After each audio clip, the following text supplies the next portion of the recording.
it's Dianne at Minerva. I hope you're all having a wonderful week. And today I'd like to share with you a sew along. For this pattern, it's a Butterick pattern, 6446, and we're going to be making this fabulous dress. Now what I'm going to actually be doing today is making the version A, which is slightly shorter than this one, but I'm not going to do it quite as short. I'm going to do it somewhere in between. And I'm also going to be making the sash along with it. And what I'm going to be using is this fabulous Minerva exclusive viscose chalet. And this particular design is called Garden Greeting. And it's got a beautiful feel to it. And look at all these fabulous colours. You can see why it's called Garden Greeting with all those gorgeous flowers. This will be wonderful for a summer holiday or for the spring. A really fabulous make. Now, should you wish to sew along with me, I will tag all the products below. So you will require the pattern, the fabric in Garden Greeting, and of course a matching thread. Now before you begin, you want to wash and prepare your fabric to make sure there's no shrinkage later on. And take your tape measure and locate your sizing on the back of the pattern. This ensures a perfect fit. When you've done that, you're ready to sew along with me. So let's go and cut our pattern pieces together now. Here we have our pattern pieces. Now this is your bodice front. You're going to cut one of your main fabric and you're also going to cut two in lining. Now I've chosen to line it in the same fabric, but I would recommend if you're doing that to mark those pieces with a pin so that you know that they're different from your front piece. So we have one in main fabric, two in lining, and we're going to mark our notches, our circles, our dart here, our centre front, and this is the grain line here. This is your bodice right front. Again, this is the grain line, so make sure you note those points when you're cutting out. This time we're going to cut one in fabric. Again, make a note of our notches and our circles. And this time we're going to be marking these pleat markings here, along with the circles and these direction arrows. Again, mark your centre front point here. Here we have your bodice back. You're going to cut two in fabric and two in lining. This is your grain line. Mark your notches, circles and your dart point here. This is your pocket piece. You're going to cut two in fabric and two in lining. I've chosen to cut 4 pieces in the main fabric. You could do this also, and this is your grain line. Here we have our skirt pieces. So this is your skirt back and you're going to cut 2 pieces. This is the grain line. This is centre back. Now mark the circle here and these notches. The circles here, and also the notches. And we have a 1.5 centimetre hem allowed. And here is your cutting line for version A if you're making version A with me. Now here we have our skirt front for A and C. This time we're going to cut one piece on the fold, and here is your fold line here. Make a note of the notches and again the circles. And also these points at the side on the pieces, depending on what size you're making. And we need to line these up when we're sewing our pieces together. Now if you're opting to make the sash, this is your sash pieces. You're going to cut 2. This is a straight grain. It goes to a point here, look. And we have a fold line. So now we're ready to begin making our dress. First of all, you want to wind half of your thread onto your spool and check your machine needle is sharp. I'm using a universal size 70 needle today. You may wish to try this on a piece of scrap fabric before you begin. Then we're going to take our right front piece of our bodice and we're going to bring together our small circles. So I'm going to show you that now, exactly what I mean. So here we have our front bodice piece here, and you have, they may be quite hard to see, but we have your circles marked here and also here and here. Now what we're going to do is we're going to bring those together so that they line up. And we're just going to baste along here, just to bring those markings together. And then the other markings as well. Here we are. So here. Now when you've pressed it on the inside, of course, you can take out those basting stitches. These don't need to be in now. So you can take those out because it's pressed and it's nice and flat. And you stitch it down this side. So that's what I've done, just to keep those in place while we're working. Then we set that to one side and we're going to take our left bodice front. And now we're going to create our dart. So you have your markings here and here. I'm going to bring those markings together. And we're working towards our point. Now what you want to make sure is that you come off at a gradual angle and you don't make your dart too sudden. So here I've got my right sides facing, and just here is my mark that we're working towards. So we're going to make sure that it's gradual as we get to this point here. So back tight to begin. And then as you come off, you want to leave some thread running free. And we're going to knot that and push it down towards the top of that dart. And then you can snip that off and press your dart in place. Now stitch your darts in your bodice back pieces in the same way. Also at this point, recreate the darts in your lining back pieces. At this point, you're going to stitch your bodice back to your bodice right front at the shoulder. Match up your notches on your shoulder.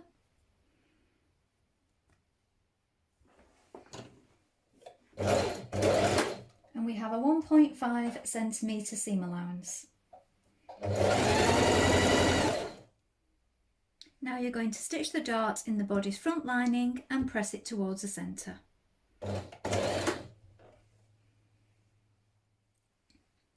Stitch your back linings to your front linings, and it's best, I feel, if you do those both at the same time so that you can see that you've got everything lined up and you've got things the right way and you've got the right pieces. So I've pinned them here, and now we're going to stitch those in place. Remember your 1.5 centimetre seam allowance throughout.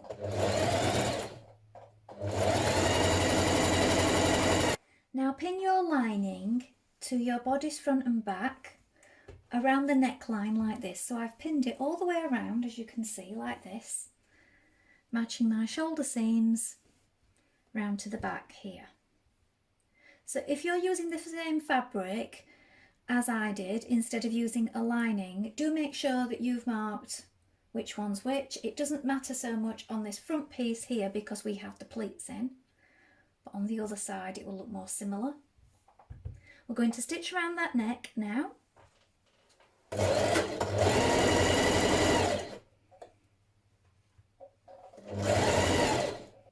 Now pressing your seam towards your lining, we're going to understitch around that neckline a few millimetres away from the seam. So this will be on the inside and it will stop it from rolling outwards. Next, pin and stitch around your armhole. So you've pinned your lining the whole way around again, and we're going to stitch that seam, and then again we're going to understitch it towards the wrong side.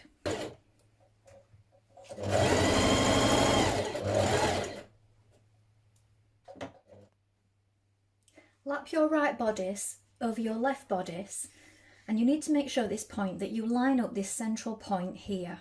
So I've got a notch and a mark here on each one. Catch it at this side but leave your lining running free. Now open out your lining and your side of your dress bodice, and what you're going to do is you're going to stitch all the way along here down the side in one continuous movement. So what you're doing is you're joining your lining pieces together at the side seams and your outer pieces of your bodice together at the side seams, and we're doing this all at once. So when you open it up, your pleats here are caught in at the side seam on the outside, and on the inside you've got that nice neat finish also. Now we're working on our skirt panels. So bring your two back skirt panels together, right sides facing, and pin them down the centre back here, up to these 3 notches just here. So we're going to reinforce, back tack here to begin, and stitch down to the bottom. Leave it open above it because this is where your zip will go.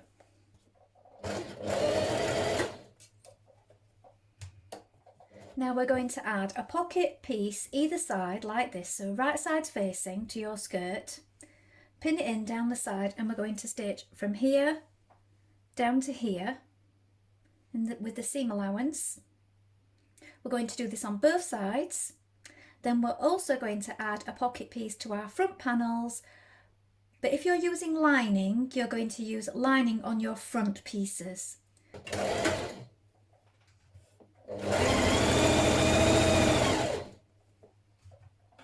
Now, because I'm using the same fabric for all 4 pieces of my pockets, mine are the same on the front, look, the same fabric.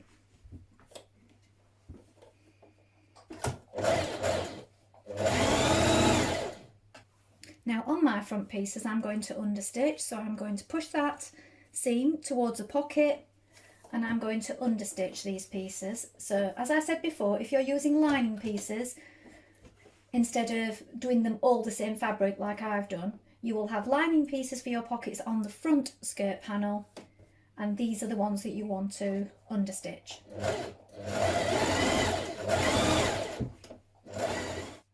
At this point we're going to place the back front panels on top of the front skirt, and we're going to spread out our pockets like this so that they're right sides facing. Then we're going to stitch this top seam here down to your first circle here, so just a small amount at the top there, and that's going to be the start of your pocket opening. So back tack there and reinforce. Then we're going to go all the way around our pocket in one movement to here, the next circle, and then we're going to reinforce here and stitch all the way down this seam to the bottom of the skirt. After you've done that, we can either zigzag stitch or overlock around our pocket panels.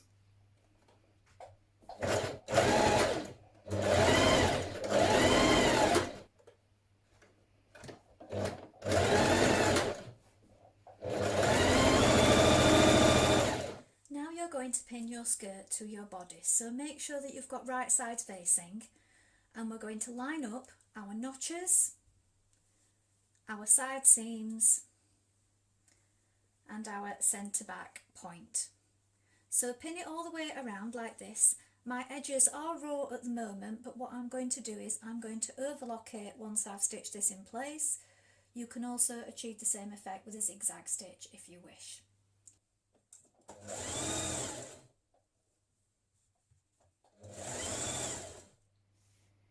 Now I'm going to add in my zipper. Now I will tag in a zipper below with the products, and it's also good if you have an invisible zipper foot. Now you can use your regular zipper foot, but these are really handy because they have this little lip on here and it keeps your teeth in just the right place. So I highly recommend getting one of these if you haven't already. Something to add to your wish list. So we're going to add in our zipper now. So my zipper is right to the very top here because we're going to be folding it back. When we've inserted our zipper, we will fold it back, and the top tab here folds behind the fabric like this.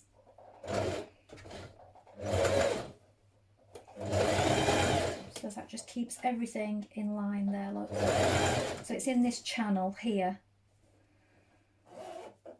Now when you have one side of your zipper in place, where you have this central seam here where your skirt meets your bodice, it's always a good idea on the other side of your zipper to make a little mark. And that makes sure that you line up the other seam exactly here at this point.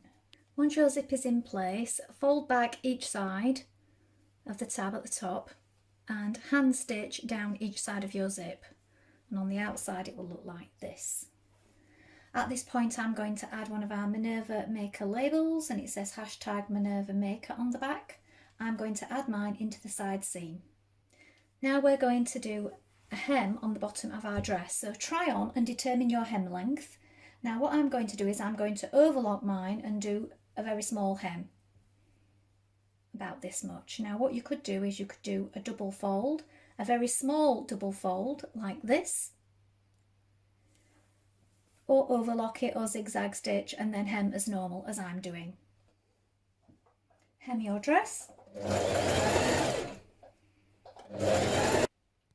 To make your sash, join both long pieces together with right sides facing like this. Then when you've done that, press open this seam, and there are two ways you can do this. You can either join it with right sides together like this, stitch along this point and along this long side on the wrong side of the fabric, leaving a gap in the middle, and then turn it through, or you can do it from the outside and top stitch it. Now that's what I'm going to do today, because I'm going to top stitch mine the whole way around. So to do this you may want to press it first, so I'm going to go and give mine a press before I do this. So I've pressed and folded back my sash, and I'm just top stitching it close to the edge like this. So here is the finished dress.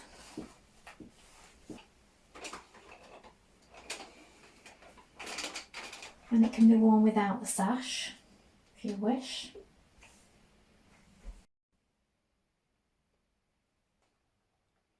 Well, I hope you've enjoyed sewing along with me today. I've really enjoyed making this dress. I think it's turned out a really beautiful shape, and I like the versatility. You can do the different lengths, you can try it with the sash. I think it'd look really beautiful in a satin. I think this would be a really nice make for a wedding. Please let us know how you get on, and if you've made this pattern before, remember to comment below along with any photographs, because we always love to see what you've been making. Also remember you can join the Minerva Craft Club for 10% off all your orders for a whole year, and also create a free account with us and connect with our wonderful worldwide sewing community. If you like what I'm wearing today, this is one of our Minerva core range sweater fabrics, and this pattern is a Berda style pattern, and it's 6246, and that's the one I use for this one. So I will link these products also below in case you're interested in making that. Remember to like and follow Minerva to get more video content like this every week, and I hope to be back soon with another sew along for you. Thank you so much for watching today. Bye for now.